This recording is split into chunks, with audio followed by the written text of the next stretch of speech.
दो बंदों को क़यामत वाले दिन ना हुक्म होगा चलो दोज़ख में, तुम्हारे अमाल ऐसे हैं जिस पर फैसला जहन्नुम का है। एक ने दौड़ लगा दी दोज़ख की तरफ, दौड़ता जा रहा है तेजी से, और दूसरा ना एक कदम आगे रखता है फिर पलट के पीछे देखता है, फिर एक कदम आगे रखता है, फरिश्ते ले जा रहे हैं, फिर पलट के पीछे देखता है। दोज़ख का दरवाजा आ गया, रब करीम की आवाज़ रहमत आई, इन्हें वापस बुलाओ ना, दोनों को वापस बुलाया।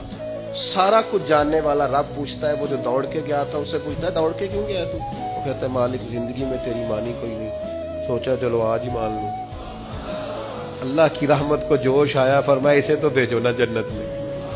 चलो इस वक्त ही सही, इताअत का जज्बा तो बेदार हुआ ना। दूसरे से पूछा भाई तू क्यों नहीं जा रहा था? वो कहने लगा मालिक मेरी सारी जिंदगी उम्मीद रही है कि मेरे रब ने माफ कर देना, माफी मिल जानी है, करम हो जाना है, फजल ही होना है। मालिक दोज़ख का दरवाजा आ गया पर मेरी